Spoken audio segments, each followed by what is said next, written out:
Hello friends, வாங்க கார சட்னி வந்து செய்யலாம். அதுக்கு தேவையான இன்க்ரீடியன்ட்ஸ் வந்து தக்காளி, வெங்காயம், பூண்டு, புளி, வத்தல், அவ்வளவுதான். இதை வந்து ஃபஸ்ட்டு நம்ம அரைச்சி எடுத்துகிட்டு வந்துடலாம். அரைக்கிறதுக்கு வந்து ஃபஸ்ட்டு 3 பொருளை வந்து அரைச்சிக்கலாம். அப்போ தான் அது நல்லா அரைப்படும். புளி, 3 பூண்டு, காரத்துக்காக நான் 4 வத்தல் வந்து சேர்த்துருக்கேன். உங்களோட அளவுக்கு ஏற்ற மாதிரி நீங்கள் சேர்த்துக்கலாம்.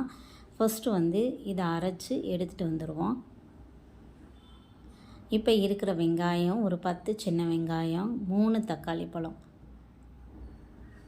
இதையும் அரைச்சி ஃபைன் பேஸ்ட்டாக எடுத்துகிட்டு வந்துடுவோம். நம்ம தோசைக்கெல்லாம் இப்படி சட்டுன்னு ரெடி பண்ணி சாப்பிட்லாம். நம்ம தோசை சாப்பிடணும் அப்படின்னு நம்மளுக்கு இருக்கும்போது ரொம்ப ஈகராக இருக்கும்போது டக்குன்னு சட்னி, சாம்பார் இது செய்வா அது செய்வான்னு யோசிக்கிற டயத்தில் நம்ம இதை ஒரு 10 மினிட்ஸில் வந்து டக்குன்னு அரைச்சி ரெடி பண்ணிடலாம்.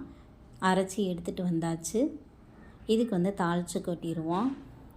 எண்ணெய் ஊற்றி கடுகு போட்டு கொஞ்சம் கருவேப்பிலை போட்டு தாளிச்சிருங்க. ஸோ நம்மளுக்கு சட்னி ரெடி ஆயிடுச்சு. இதுக்கு தோசை வச்சு சாப்பிட்லாம். கார தோசை வந்து செய்யலாம். நான் இப்போ அரைச்சிட்டு வந்த பேஸ்ட்லேயே வந்து கொஞ்சம் எடுத்து வச்சுட்டேன் ஃப்ரெண்ட்ஸ். அதை வந்து கொஞ்சம் அந்த தோசை மேலே தடவி நம்ம சாப்பிடும்போது கொஞ்சம் டிஃப்ரெண்ட்டாக டேஸ்டியாக இருக்கும். பசங்களும் கொஞ்சம் வித்தியாசமான தோசை கேட்டாங்கன்னா இப்படி நம்ம அரைக்கிறதுலையே வந்து கொஞ்சம் தனியாக எடுத்து வச்சுட்டு இப்படி பேஸ்ட்டு மாதிரி போட்டு சாப்பிட்டோன்னா செமையாக இருக்கும். இங்கே பாருங்கள், அரைச்சதுலேயே வந்து நான் எடுத்து வச்சுருக்கிறேன். இதை நல்லா மேலே தடவிட்டு இப்படி மூடி வச்சு வேக வச்சுருங்க. எடுத்துட்டு அப்படியே வந்து பரட்டி போட்டுட்டு நம்ம வந்து ரெடி பண்ணியிருக்கிற கார சட்னியோடு சேர்த்து சாப்பிட்டு பாருங்கள். செமையாக இருக்கும். ட்ரை பண்ணி பாருங்கள். கண்டிப்பாக உங்களுக்கு பிடிக்கும். பிடிச்சிருந்துச்சு அப்படின்னா சேனலை லைக் பண்ணி சப்ஸ்கிரைப் பண்ணுங்கள்.